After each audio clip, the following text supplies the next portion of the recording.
انسان اللہ سبحانہ و تعالیٰ کے احکامات کے اوپر چلتا ہے وہ عظیم ترین مرتبت حاصل کرتا ہے، اور انسان اگر اللہ سبحانہ و تعالیٰ اپنے خالق، اپنے مالک، اپنے رازق کی باتوں کو ماننے سے انکار کر دے تو سمجھ لو کہ وہ اپنی انسانیت سے گر گیا۔ وہ یہی وہ لوگ ہیں جن کے بارے میں اللہ سبحانہ و تعالیٰ کہتا ہے کہ بل انعام بل ہم اضل بل کل انعام بل ہم اضل، کہ یہ لوگ ایسے ہیں جو اللہ تعالیٰ کو بھلا بیٹھے ہیں، چوپایوں کی طرح ہیں۔ انعام چوپایوں کو کہا جاتا ہے، بل ہم اضل بلکہ اس سے بھی گرے ہوئے۔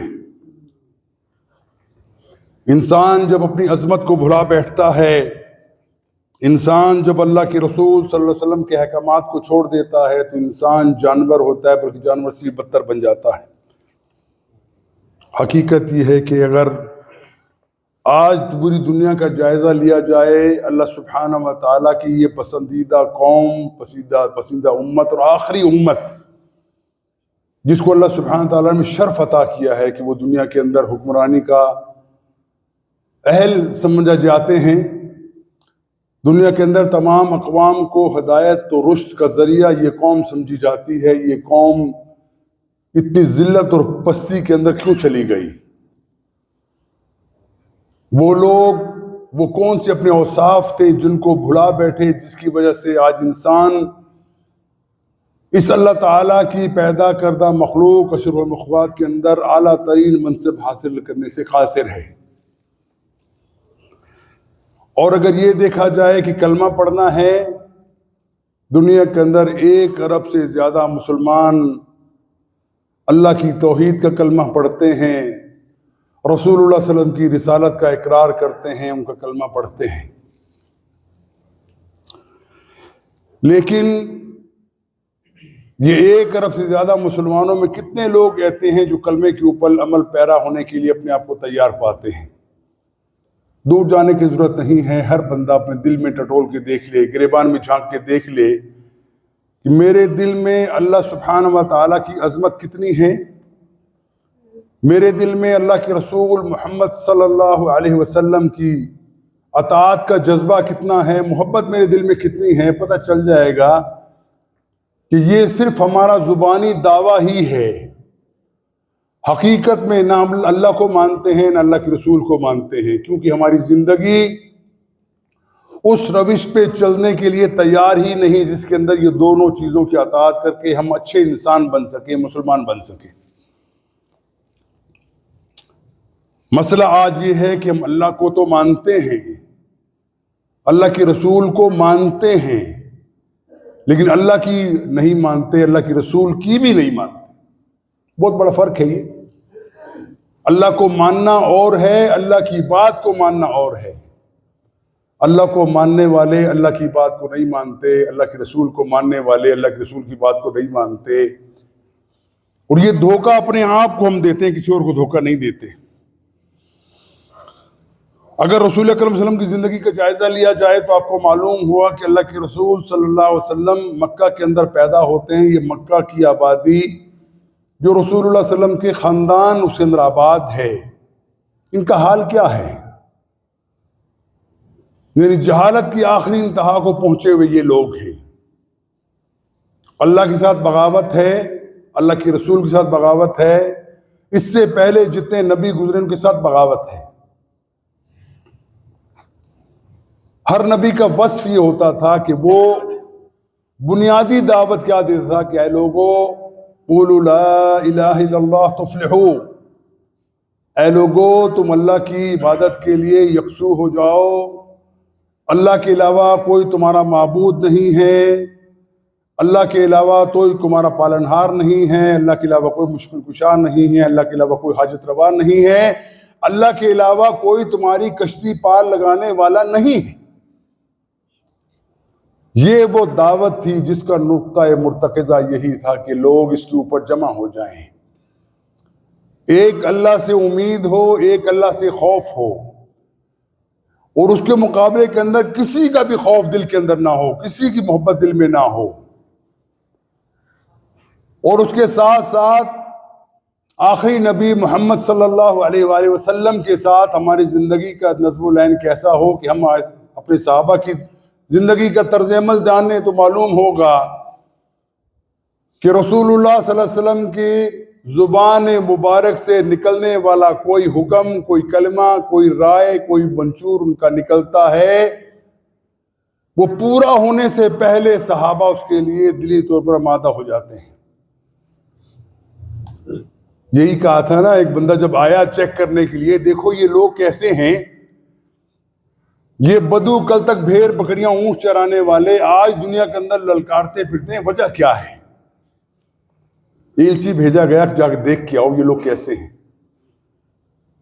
اس شخص نے آ کے جائزہ لیا اور کہنے لگا کہ یہ لوگ وہ ہیں کہ یہ اپنے رسول کی آنکھ کے اشارے کو دیکھتے ہیں اور اس کے لیے اپنے آپ کو مر مٹنے کے لیے بھی تیار ہو جاتے ہیں، اور ایسی محبت ہے کہ اپنے مال، دولت، جان، اپنی اولاد سے بھی پیارے ان کو اللہ کے رسول لکھتے ہیں۔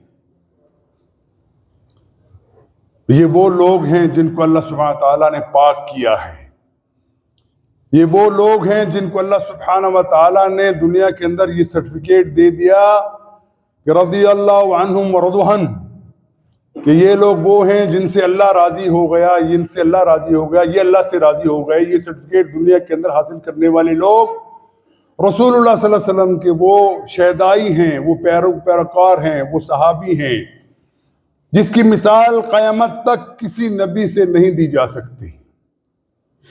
کم و بیش 1,24,000 پیغمبر دنیا کے اندر آئے، ہر نبی نے ایسی ہی دعوت دی۔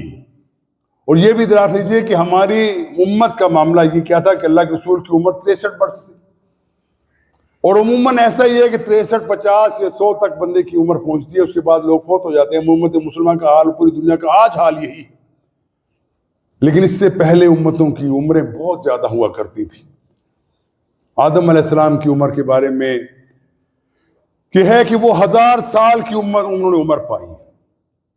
نوح علیہ السلام 900 سال تک زندہ رہے، دعوت دیتے رہے، لیکن کتنے لوگ ان کے اوپر ایمان لائے؟ گنتی کے چند لوگ۔ کیا ان کی دعوت کے اندر کوئی کمی تھی؟ نعوذ باللہ، دعوت میں کوئی کمی نہیں، اسلوب میں کوئی کمی نہیں۔ اللہ تعالیٰ کی رشد و ہدایت کا جو سرچشمہ تھا وہ بہتا رہا، لوگ آتے رہے، لیکن مان کے نہیں دیتے کہ ہم اس رسول کی بات مانیں۔ اس کے مقابلے میں رسول اکرم صلی اللہ علیہ وسلم کا صحابہ کا معاملہ کیا ہے؟ جو ایک مرتبہ کلمہ پڑھ لے، اور کلمہ پڑھنے کا مطلب یاد رکھو کہ یہ کلمہ وہ نہیں جو ہم پڑھتے ہیں آج، اشہد ان لا الہ الا اللہ واشہد ان محمدًا عبدہ ورسولہ، یہ پڑھتے ہیں نا سب۔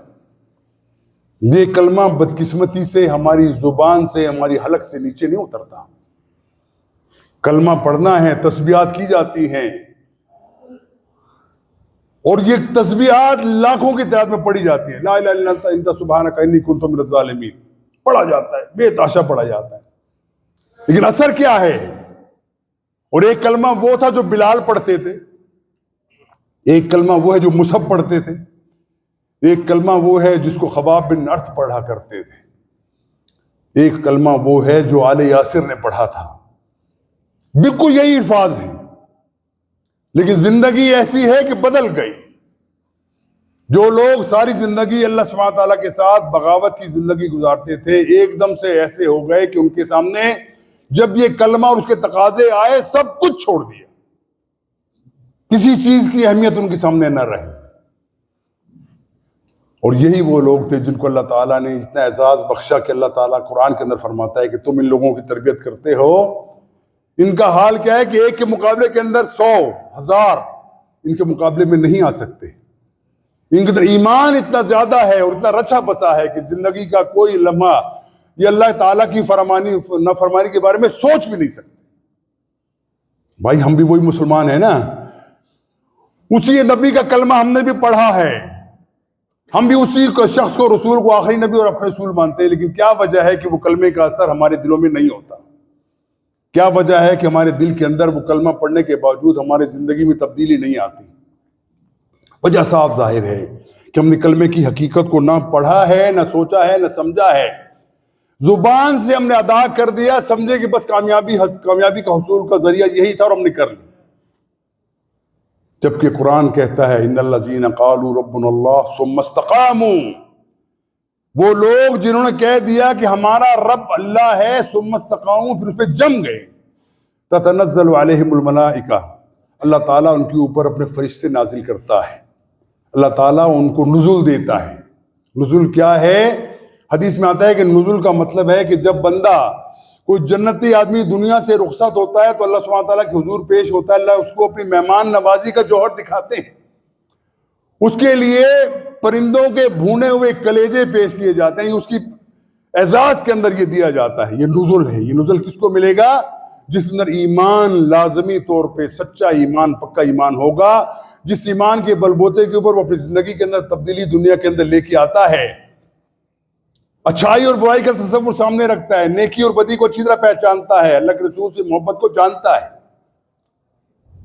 اور پھر فرمایا کہ تم اللہ کے رسول کے بارے میں کیا جانو، ان کنتم تحبون اللہ فاتبعونی، یہ فرمایا اے محمد علیہ الصلوۃ والسلام کہہ دو لوگوں سے ان کنتم تحبون اللہ، اگر تم واقعی اللہ تعالیٰ سے محبت کرتے ہو، شرط کیا ہے؟ فاتبعونی، کہ تم میری عبادت کرو، میرے طریقے پہ چلو، میرے اللہ کی عبادت کرو، اللہ کے رسول کے راستے پہ چلو، یحببکم اللہ، اللہ تعالیٰ بھی تم سے مدد سے تم سے محبت کرنا شروع کر دے گا۔ شرط اول یہی ہے۔ اللہ سے محبت ہے تو تقاضا کیا ہے کہ اللہ کے رسول سے محبت کر دو اور اللہ کے رسول کی اطاعت کے اندر اپنے آپ کو پکا ڈال دو، سے کوئی اور راستہ تمہارے سامنے نظر نہ آئے۔ اللہ تعالیٰ کیا کرے گا؟ یحببکم اللہ، اللہ تعالیٰ تمہارے ساتھ محبت شروع کر دے گا۔ جبکہ ہمارا معاملہ کیا ہے؟ ہمارے دل کے اندر کبھی اللہ کے رسول سے محبت کبھی دل میں جاگتی ہے؟ 24 گھنٹوں میں کبھی ہمارے دل میں یہ تمنا پیدا ہوتی ہے کہ میں اکیلا بیٹھا ہوں، کوئی کام بھی نہیں کر رہا، کیوں اللہ کے رسول کے اوپر درود شریف نہ پڑھوں؟ کبھی نہیں آتا دل کے اندر۔ محبت نہیں ہے، ڈھکوسلا ہے، دھوکہ ہے، فریب ہے، فراڈ ہے اللہ کے رسول کے ساتھ، لیکن محبت نہیں ہے۔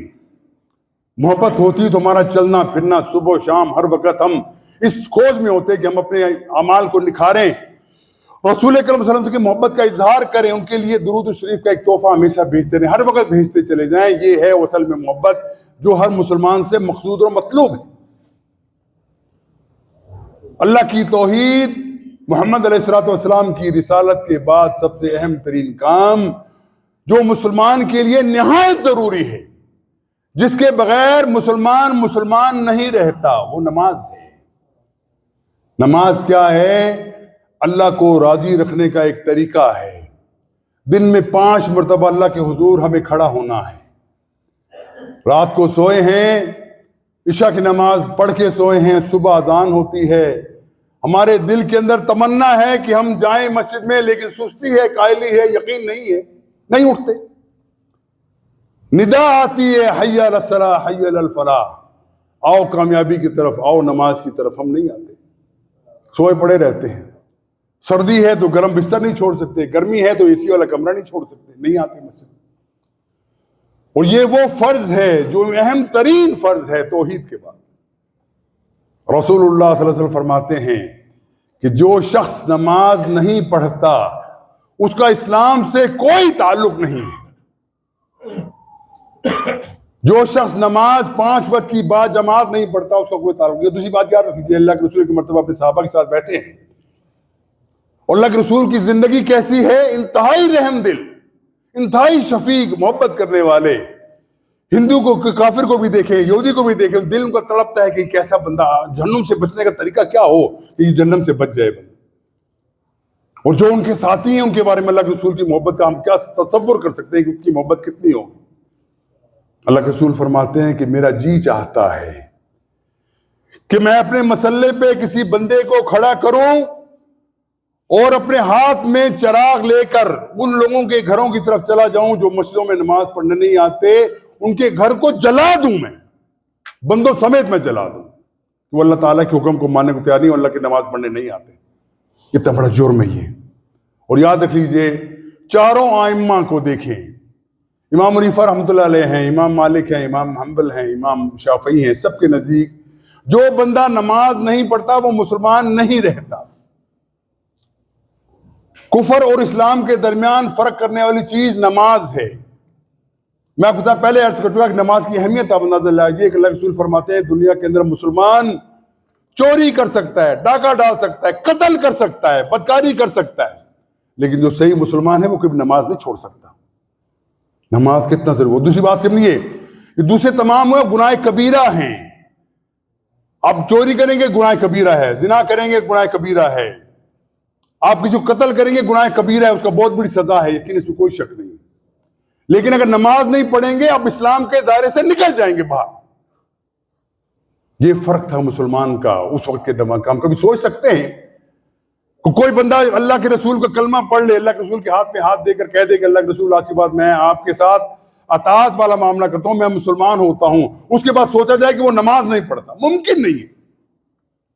عبداللہ بن ابی جیسا منافق، رئیس المنافقین، جس کے دل کے اندر کفر اور شرک اور نفاق رچا بسا تھا، لیکن اپنے اسلام کو ثابت کرنے کے لیے اسے بھی 5 وقت کی نماز اللہ کے رسول کے پیچھے آ کے پڑھنا پڑتی تھی۔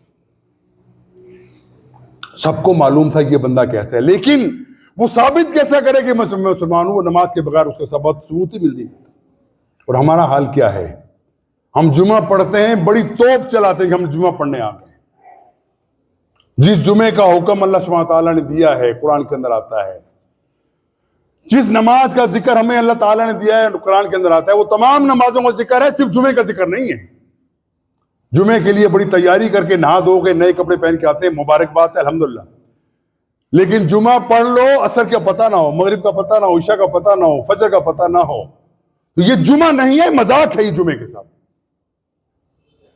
نماز پڑھنا انتہائی اہم ہے کسی مسلمان کے لیے، جب تک وہ نماز نہ پڑھے۔ اور فرمایا کہ جو شخص نماز نہیں پڑھتا وہ ہمارے قبرستان کی طرف نہ آئے۔ اور یاد رکھو، جو شخص نماز نہیں پڑھتا اس کے بارے میں اللہ کے رسول کا حکم ہے کہ اس کی نماز جنازہ نہ پڑھی جائے، اس کو مسلمانوں کے قبر و قبرستان کے اندر دفن نہ کیا جائے، اس کے لیے دعا نہ مانگی جائے۔ اللہ کے رسول رحیم تھے، شفیق تھے، دعائیں مانگتے تھے، جو بندہ فوت ہو کے دعائیں مانگتے تھے۔ جب عبداللہ بن ابی وہ موت وارد ہوتی ہے، اللہ کے رسول کے ساتھ جاتے ہیں، اس کا نماز جنازہ بھی پڑھتے ہیں، اس کے منہ کے اندر اپنے لعاب دہن بھی ڈالتے ہیں، اپنی چادر بھی اس کو اڑاتے ہیں، پھر حکم نازل ہوتا ہے، اللہ کے رسول آج کے بعد آپ کو اجازت نہیں دی جاتی کہ آپ کسی ایسے شخص کی نماز پڑھیں جو اللہ اور اللہ کے رسول کا دشمن ہے۔ اور استغفار کسی کے لیے آپ نے مشرک کے لیے نہیں کرنا، بے نمازی کے لیے استغفار نہیں کرنا، مشرک کے لیے، منافق کے لیے استغفار نہیں کرنا۔ اور کہا کہ اگر 70 مرتبہ بھی آپ اس کے لیے وہ استغفار کریں گے اللہ قبول نہیں کرے گا۔ یہ ہے وہ عظمت جو اللہ کے رسول کے بارے میں بتائی گئی کہ اللہ کے رسول کی طبیعت کا رجحان کیا ہے کہ ہر شخص کے لیے دعا مانگتے ہیں کہ اللہ تعالیٰ مغفرت کر دے، منع کر دیا۔ آج کے بعد کسی مشرک کے لیے دعا نہیں مانگنی، بے نمازی کے لیے دعا بالکل نہیں مانگنی، آپ نے استغفار نہیں مانگنا۔ اور قرآن کے اندر فرمایا اللہ تعالیٰ نے ما سلککم فی سقر، ان لوگوں کے بارے میں فرمایا گیا جو لوگ قیامت والے دن اللہ کے عذاب کے اندر جھونکے جائیں گے، اثرات سے نظر آ رہے ہوں گے یہ بندے جہنمی ہیں۔ پوچھا جائے گا ما سلککم فی سقر، تمہیں کس چیز نے کام کے اندر مبتلا کر دیا، یہ مصیبت میں تم پھنس گئے، کیسے پھنسے، وجہ کیا ہے؟ جواب دیتے قالوا لم نکن من المصلین، کہنے لگے ہم نماز پڑھنے والوں میں سے نہیں تھے۔ لم نکن، ہم نہیں تھے نماز پڑھنے والوں میں سے۔ اور اس کے علاوہ ایک اور بتایا کہ ہمارے پاس ایک اور جرم ہمارا کیا تھا، ایک تو نماز نہیں پڑھتے تھے، اور دوسرا ہم غریبوں کو، یتیموں کو، مسکینوں کو، محتاجوں کو کھانا نہیں کھلایا کرتے تھے۔ یہ 2 ہمارے جرم تھے جس کے نتیجے کے اللہ تعالیٰ نے آج ہمارے اوپر عذاب نازل کیا کہ ہمیں پکڑ لیا اللہ تعالیٰ نے کہ تم نماز نہیں پڑھتے، تمہارا یہ حال ہوا۔ بھائیوں سوچو، ہم نے اللہ کے سامنے پیش ہو کے جواب دہی کرنی تو کیا کرنی ہے؟ ہمارے پاس کون سا عذر ہوگا کہ 5 وقت کی نماز میں مسجد میں آ کے نہیں پڑھتا؟ یقین کرو کوئی عذر نہیں ہوگا۔ دنیا کی کوئی آپ کو عدالت بھی اجازت نہیں دیتی، نہ اللہ تعالیٰ کی حکومت آپ کو اجازت دے گی آپ ایسا کام کریں جس کے بارے میں کوئی سند آپ کے پاس موجود نہیں۔ اور یہ نماز کے بارے میں اللہ کے رسول کا حال کیا ہے؟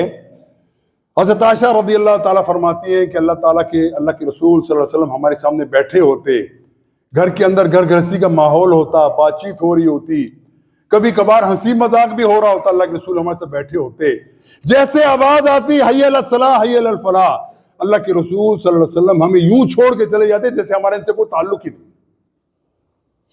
بے چین ہوتے، اور وہ کہتے کہ مومن کا دل مسجد کے اندر لگتا ہے، وہ منافق کا دل مسجد کے اندر اچاٹ ہوتا ہے، دل ان کا بھیجا جاتا ہے، جبرن کو بیٹھے تو بیٹھے، ورنہ دل کرتا ہے فوراً مسجد سے باہر نکل جائیں، اور باہر اس دروازے کے اوپر کھڑا شیطان استقبال کر رہا ہے، آ جاؤ، یہ آ گیا میرا پیارا جس کا دل نماز میں نہیں لگتا، مسجد میں نہیں لگتا، یہ ہے میرا چاہنے والا ہے، یہ میرا متبع یہ ہے۔ بھائیو ذرا اللہ کے واسطے اپنے دل کو ٹٹول کے دیکھو، ہمارا حال اس سے مختلف ہے کہ ہمارے دل کے اندر کبھی مسجد کے اندر معاملہ ہوا ہے کہ ہم مسجد کے آدھے بیٹھے اور مسجد میں آنے کے بعد حال کیا ہے؟ اگر آپ اس نیت سے بیٹھیں کہ میں اعتکاف کی نیت سے مسجد میں جاتا ہوں، جتنا ٹائم ہم مسجد کے اندر گزاریں گے بیس کا اذکار بھی نہ کریں، آپ کا بیٹھنا ہی عبادت کہلائے گا۔ اللہ تعالیٰ نے کتنی سہولتیں ہمیں دی ہیں، گھر سے نکلو، وضو کر کے نکلو، ایک ایک قدم کے اوپر 10 نیکیاں دی جائیں گی، 10 گناہ کم کیے جائیں گے، 10 درجات بلند کیے جائیں گے۔ آپ جتنی دور آپ کا گھر ہے، جب آپ چل کے آئیں گے اللہ تعالیٰ آپ کو عطا کرے گا، یہ 30 نیکیاں آپ کو بچپن ملتی چلی جائیں گی، اور جب تک اللہ کا آپ کر دیں گے آپ کو تمام ملتی چلی جائیں گی۔ لیکن کیا ہے؟ ایمان دل کے اندر ہوگا تب یہ معاملہ چلے گا۔ آپ کے دل کے اندر ایمان ہو کہ واقعی مجھے اللہ سبحانہ و تعالیٰ کی اتباع کے اندر آگے آ کے اللہ تعالیٰ کے یہ خزانوں کو لوٹنا ہے، یہ لوٹنا ہے، صحیح بات، چھوٹے سے کام ہیں لیکن اللہ تعالیٰ بڑا چڑھا کے دے گا تمہیں، کہا تم لوٹ دو۔ امام حنیفہ رحمۃ اللہ فرماتے ہیں کہ جو شخص نماز نہیں پڑھتا اس کو بند کر دیا جائے، کسی کمرے کے اندر قید کر دیا جائے، اور اس کو اس وقت تک نہ چھوڑا جائے جب تک وہ نماز نہ پڑھے، یا پھر وہیں اس کی موت آ جائے۔ بڑا نام لیتے ہیں شیخ القادر القادر الجیلانی کا، کہتے ہیں نا پیرانے پیر ہیں وہ کیا کہتے ہیں؟ کسی ایسے بندے کو مسلمانوں کے مقبرے کے اندر نہ دفن کیا جائے کہ اس کی نحوست سے ان لوگوں کو تکلیف ہو، ان مردوں کو تکلیف ہو۔ بے نمازی کو کبھی مسلمانوں کے قبر کے اندر نہ ڈالا جائے، اور 2 بندہ جان بوجھ کے ہی سارا کام نہ کرتا ہے، لیکن غلطی ہو جائے علیحدہ بات، اللہ تعالیٰ نے توبہ کا راستہ رکھا ہوا ہے۔ لیکن یہ بات ہے کہ جو بندہ جان بوجھ کے نماز چھوڑ دیتا ہے، نماز نہیں پڑھتا، بغیر کسی عذر کے نماز، عذر کوئی ہے ہی نہیں نماز کے بارے میں، یاد رکھو اللہ کے رسول فرماتے ہیں نماز ہر صورت میں تمہیں پڑھنا ہے، اگر کھڑے ہو کے نہیں پڑھ سکتے بیٹھ کے پڑھو، بیٹھ کے نہیں پڑھ سکتے لیٹ کے پڑھو، لیٹ کے نہیں پڑھ سکتے آنکھ کے اشارے سے نماز پڑھو، جب تک تمہارے حواس قائم ہیں، جب تک تمہاری عقل کام کرتی ہے، تمہارے سانس آتی جاتی ہے، تم عقل و شعور کو مالک ہو۔ ہاں تم معذور ہو جاؤ گے جب تمہاری عقل کام کرنا چھوڑ دے، پاگل پن کی انتہا کو پہنچ کے تمہیں سمجھ نہیں آتا اچھا برا کیا ہے، وہ اس وقت معذوری کا معاملہ علیحدہ ہے۔ لیکن جیسے ہی یاد آئے کہ مجھے نماز پڑھنا ہے، ہمارے ایک ساتھی تھے یہاں پہ چودھری اسلم صاحب، بڑے ہمارے پیارے دوست تھے، وہ 1.5 مہینہ پہلے وہ فوت ہو گئے۔ اللہ تعالیٰ نے کیسا غلبہ ان کے اوپر نماز کا کیا تھا، بیمار ہو گئے، گھر کے اندر وہ نہیں آ سکتے تھے، لیکن وہ رات کو کبھی اٹھ جاتے، بچوں کو آواز دیتے، کیا ٹائم ہو گیا ظالموں، لیٹے ہو تم، نماز کا ٹائم نکل گیا، فوراً مجھے لے کے چلو نماز کے لیے۔ کہتے ہیں بجی ٹائم نہیں ہے، رات کو 10 بجے کا ٹائم ہے، کون سی نماز؟ نہیں تم جھوٹ بولتے، مجھے لے چھوڑو نماز۔ بچوں کو زبردستی اٹھاتے، مسجد میں آتے، دروازہ کھٹکھٹاتے، قاری صاحب نے پوچھا معاملہ کیا ہوا؟ چوہی صاحب کیا ہوا، رات کو 10 بجے کیوں آ رہے ہیں آپ؟ وہ نماز پڑھنی تھی، انہوں مجھے نماز کے لیے نہیں اٹھایا۔ کہنے لگے نماز کا ٹائم نہیں ہے۔ اور جب غشی سے ان کو ہوش آتا فوراً کہتے میں نے نماز پڑھنا۔ یہ ہے محبت، یہ ہے اپنے آخرت کا فکر کرنا، اپنے آپ کو آخرت کے عذاب سے بچانے کا طریقہ یہ ہے کہ اپنے آپ کے اندر غلبہ ہو جائے نماز پڑھنے کا، کہ ہم اللہ کے تارک صاحب نے رکھنا ہے، نماز پڑھنا ہے۔ اور نماز آپ کو معلوم ہے، ذرا سمجھ لیجئے کہ یہ 5 وقت کی نماز اللہ تعالیٰ نے کیوں فرض کی؟ اس سے پہلی امتوں کے اوپر نمازوں کا حال دیکھ لیجئے، نمازوں کی حیت بھی مختلف ہے، طریقہ بھی مختلف ہے، ٹائم بھی مختلف ہے۔ ہمارے یہاں 5 نمازیں ہیں، وہ 5 نمازی نہیں کہ صبح اٹھتے ہیں غفلت سے بیدار ہو کے اللہ تعالیٰ کے سامنے تحلیل و تمہید کرتے ہیں، اللہ کی صفات بیان کرتے ہیں، اللہ کی شکر ادا کرتے ہیں، اور جیسی آنکھ کھلتی ہے اللہ کا شکر ادا کرتے ہیں، اللہ تعالیٰ تو نے مجھے موت کا غلبہ دیا اور پھر تم نے زندہ کیا، اس کے اوپر میں جتنا شکر ادا کروں کم ہے۔ اس کے بعد وضو کر کے مسجد میں آئے، نماز پڑھی، نماز کے اندر کیا پڑھا؟ ایاک نعبد و ایاک نستعین، اللہ تیری بات کرتے ہیں، تیری بات کرتے ہیں اور تجھی سے مدد چاہتے ہیں۔ یہ تو پیمان ہے یہ اللہ کے ساتھ بندے کا، اللہ تعالیٰ سے معافی مانگنے کا معاملہ ہے۔ نماز پڑھی آپ نے، گھر چلے گئے، گھر کی زندگی ہے، دنیا کے کاموں میں تو مشغول ہو گئے، کچھ غفلت طاری ہو گئی، پھر آواز آتی ہے ظہر کا ٹائم ہے، حی علی الصلاح حی علی الفلاح، دوبارہ آؤ اللہ کے سامنے، اس ایمان کی تجدید کرو کہ تم نے 8-10 گھنٹے 6 گھنٹے 8 گھنٹے جتنے بھی تم گزارے ہیں فجر سے لے کے اب تک، کچھ غلبہ ہے، کچھ زنگ پڑ گیا، کچھ معاملہ ہو گیا، دوبارہ تجدید کر کے آؤ، پھر اللہ کے سامنے سر دو، ہاتھ باندھ کے ادب سے کھڑے ہو جاؤ, سر جھکاؤ اور سر کو زمین کے ساتھ لگا دو. تصور یہ رکھو کہ میرا سر اس وقت اللہ تعالیٰ کے قدموں کے اندر ہے. پھر عصر کا ٹائم ہے, پھر غلبہ ہو گیا, پھر غفلت ہو گئی, پھر کھڑے ہو جاؤ. اس طریقے سے 5 نمازیں پڑھو گے تم, اللہ تعالیٰ کی یاد تمہارے دلوں کے اندر قائم ہو جائے گی. وہ کیا ہے کہ اللہ تعالیٰ نے فرمایا کہ نماز کیا ہے, میرا ذکر ہے, میری یاد دہانی ہے. نماز پڑھتے ہو تمہیں یاد دہانی کے لیے کہا جاتا ہے کہ نماز پڑھو تاکہ تم اللہ کے قریب ہو جاؤ. اور پہلا سوال یہی ہوگا تمہارے پاس قبر میں کہ نماز کا تمہارا کیا حال تھا.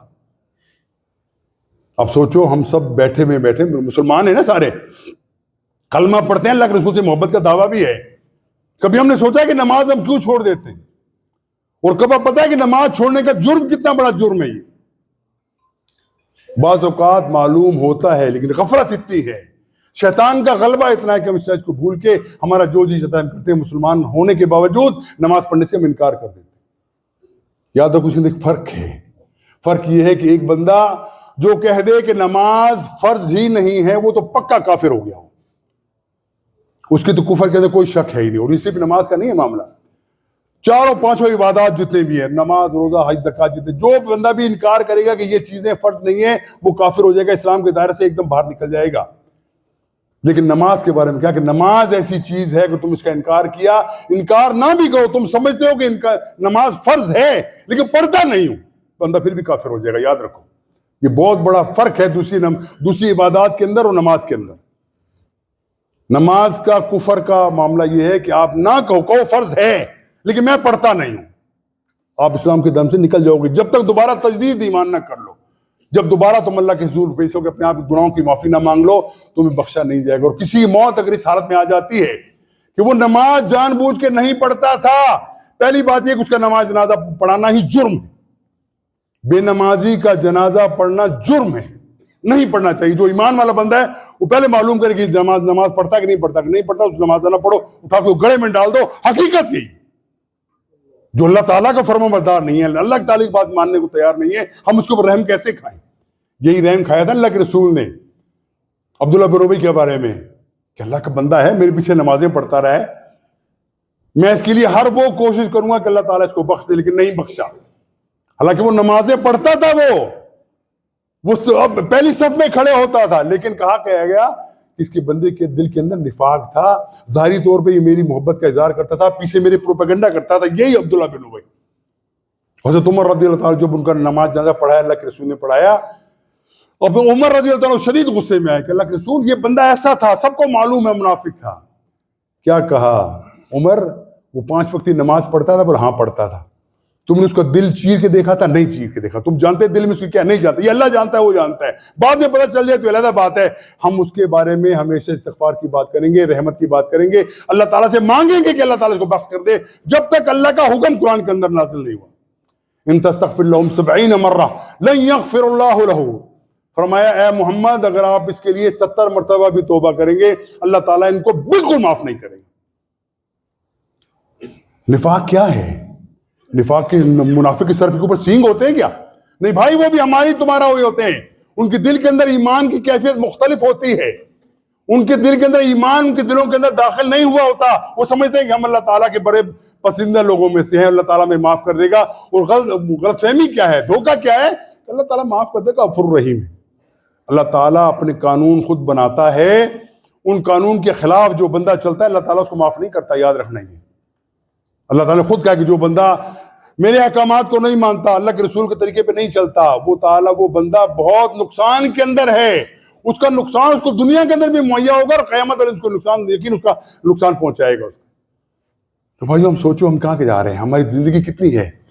اب میرا چھوٹا بھائی مجھ سے تقریباً 15-20 سال چھوٹا تھا, اچانک فوت ہو گیا نوجوان. اس کو کوئی بھی زکام بھی نہیں ہوا, بخار بھی نہیں ہوا, ہارٹ اٹیک ہوا, بندہ دنیا سے چلا گیا. میرے دل کے اندر احساس پیدا ہوا کہ ہم کیا ہیں, ہم کس چیز کا بھروسہ کرتے ہیں, پلاننگ کیا کرتے ہیں, یہ کریں گے, وہ کریں گے, یہ بنائیں گے, فلاں ہوگا, فلاں ہوگا. 2 لمحے کا 1 سیکنڈ کا پتہ نہیں کہ ہماری اگلی زندگی کب ختم ہو جاتی. بھائیو یہ تو ہماری اتنی ناگہانی زندگی ہے, اتنی زندگی کا کوئی اعتبار نہیں, کوئی منٹ کا اعتبار نہیں. چلتے پھرتے لوگ, جب وقت پورا ہوا چھٹی ہو گئی. اور یہی سمجھ تو میں کہتا ہوں, ہمیشہ کہا کرتا ہوں, ہر بندہ جب نماز پڑھتا ہے وہ دل میں تصور یہ رکھے کہ شاید یہ میری زندگی کی آخری نماز ہے. یہ میری زندگی کا آخری سجدہ میں آج کرنے لگا، اس کے بعد اللہ تعالیٰ مجھے موقع دیتا ہے کہ نہیں دیتا. اور یہی اللہ کے رسول نے فرمایا تھا کہ یاد رکھو تم اللہ تعالیٰ کی اوپر ایمان لاؤ، ایمان لانے کے بعد اپنی زندگی کو سدھارنے کی کوشش کرو، اللہ تم پہ رحم کرے گا. لیکن کوئی لمحہ غفلت کا آپ کی زندگی میں نہ آئے، کسی لمحے کے آپ اللہ سے غافل نہ ہوں، رسول اکرم صلی اللہ علیہ وسلم کی سنت سے غافل نہ ہوں. اگر اس پہ چلو گے اللہ سارا تمہیں معاف کر دے گا. وہ اللہ کے رسول نے فرمایا تمہارے گناہ اتنے ہوں، زمین اور آسمان پورا بھر جائے تمہارے گناہوں سے، لیکن سچے دل سے معافی مانگ لو گے اللہ تعالیٰ تمہیں معاف کر دے گا. لیکن سچے دل سے معافی کیا ہے؟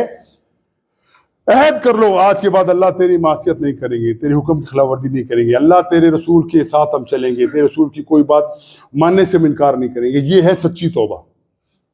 اس توبہ کے اوپر ہمیں کتنا اچھا راستہ بتایا کہ ہماری زندگی لتھڑی پڑی. آخری بات کہتا ہوں، ایک مرتبہ بنی اسرائیل کے اندر ایسا معاملہ ہوا، ایک شخص تھا بڑا گناہ گار تھا، بے تحاشا انہوں نے لوگوں کو قتل کیے ہوئے تھے. اس کے دل میں جذبہ پیدا ہوا کہ میں اللہ تعالیٰ سے معافی مانگوں. کسی بندے کے پاس گیا، کسی بزرگ کے پاس گیا، کسی نیک آدمی کے پاس. کہنے لگا حضرت معاملہ میرا یہ ہے کہ میں ساری زندگی گناہوں میں گزاری ہے، کبھی اللہ تعالیٰ کی عبادت نہیں کی. حدیث قدسی ہے یہ، صحیح حدیث. کہنے لگا کہ میرے لیے کوئی راستہ ہے کہ اللہ تعالیٰ مجھے معاف کر دے. بولے تو نے کیا کیا ہے؟ کوئی بتا مجھے کیا گناہ کیے ہیں تو نے؟ کہتا ہے میں نے 99 قتل کیے ہیں. کہنے لگا 99 قتل کر کے آیا ہے بخشوانے کے لیے؟ تیرے لیے کوئی راستہ نہیں ہے. اس نے اس کو بھی قتل کر دیا، سنچری ہو گئی پوری. پھر پریشان ہوا، پھر دل کے اندر تڑپ اٹھی، پھر ایک اور بندے کے پاس گیا. کہنے لگا میرے ساتھ یہ معاملہ، میں 100 قتل کر چکا ہوں، میرے لیے کوئی راستہ ہے؟ اللہ کے رسول فرماتے ہیں کہ اللہ تعالیٰ سے فرشتے نازل ہوئے اور کہا کہ اس کو بتاؤ تیرے لیے راستہ ہے. وہ راستہ کیا ہے کہ اس بستی کو، جس بستی میں تو رہتا ہے، گناہوں کی بستی ہے، اس بستی کو چھوڑ کے فلاں بستی کی طرف روانہ ہو جا. وہاں پہنچ جائے گا، اللہ تیری توبہ قبول کر دے گا، تیرا اللہ معاف کرنے والا، سب کچھ معاف کر دے گا. ہمیں سمجھانے کے لیے اللہ کے رسول کی حدیث ہمارے سامنے ہے. وہ بندہ چلتا ہے استغفار کرتا ہوا اس بستی کی طرف جو نیک لوگوں کی بستی ہے، جو برائیوں سے بچی ہوئی بستی ہے. راستے میں جاتا ہے، اللہ کی اجل آ جاتی ہے، بندے کا روح قبض کر لی جاتی ہے، بندہ گر گیا، مر گیا، پڑ گیا. فرشتے نازل ہوتے ہیں، عذاب کے فرشتے، جہنم کے فرشتے نازل ہوئے، اس کو لے جاتے ہیں جہنم کے اندر. نیکی کے فرشتے آئے کہ نہیں اس کو لے جانا ہے جنت کے اندر. تنازع پیدا ہو گیا. جہنم کے فرشتے کہتے ہیں اس شخص نے توبہ کا ارادہ کیا تھا لیکن اس بستی تک ابھی نہیں پہنچا، لہذا اس کو ہم لے کے جائیں گے، جہنم میں ڈالیں گے اس کو. نیکی کے فرشتے کہتے ہیں کہ بندے نے ارادہ کر لیا تھا، وہ صرف گامزن تھا، راستے میں تھا، نیت اس کی درست تھی، اس کو توبہ قبول ہوتی ہے، اس کو ہم لے کے جائیں گے. اللہ کے رسول فرماتے ہیں کہ اللہ تعالیٰ نے ان کے دل میں ڈالی. چلو یوں کرتے ہیں، ناپتے ہیں اس کا فاصلہ کس طرف زیادہ ہے. اگر یہ فاصلہ جو ہے جنت والوں کی طرف، جو اس بستی کی طرف اچھا ہے، زیادہ کم ہے، اور وہ اپنی گناہوں کی بستی سے دور ہو چکا ہے، تو اس کو لے جائیں جنت والے. اگر اس کا راستہ وہ کم ملتا ہے، جب جنت کا راستہ دور ہے، یہ پہلا راستہ کم ہے، اس کو جہنم کی لے جائیں. اللہ کے رسول فرماتے ہیں اللہ تعالیٰ نے زمین کو حکم دیا سکڑ جا زمین اور اس کو جنت کی طرف لے کے جا. اللہ تعالیٰ نے اس کو معاف کر دیا. سچی توبہ ہے نا، یہ ہے سچ توبہ. اس توبہ کے لیے کون تیار ہے؟ بتاؤ مجھ سمیت. کون تیاری کرتا ہے کہ میں واقعی توبہ کر کے اللہ کے سامنے ایسا ہو جاؤں جیسا آج ہی اپنی شکم مادر سے پیدا ہوا ہوں، ایسا پاک بن جاؤں میں. اور یقیناً اللہ سبحانہ تعالیٰ گناہوں کو معاف کرنے والا، توبہ قبول کرنے والا وہ ہے. جب آپ سچے دل سے معافی مانگے، توبہ کریں گے، اللہ تعالیٰ کو معاف کر دے گا. یہ راستہ کھلا ہے، لیکن کب تک؟ جب تک آپ کی سانس میں سانس ہے، جب تک آپ کے حواس قائم ہیں، جب تک آپ کا دماغ کام کرتا ہے، یہ راستہ کھلا ہے. جب آپ کا یہ معاملہ ختم ہو گیا، سانس آپ کی گردن میں آ گئی، حلق سے نکلی اتری، یہ راستہ بند ہو چکا، اب اس راستہ کوئی نہیں ہے. تو بھائیو کون تیار ہے اس توبہ کو کرنے کے لیے؟ کون تیار ہے وہ اپنی آخرت کے لیے تیاری کرنے کے لیے؟ اللہ سے دعا مانگتے ہیں اللہ مجھ سمیت ہر بندے کو یہ توفیق دے کہ اللہ تعالیٰ کے ساتھ تعلق کو جوڑے اور گزشتہ زندگی سے توبہ کر کے اللہ کے پسندیدہ لوگوں میں شامل ہو جائے. وآخر دعوانا الحمدللہ رب العالمین.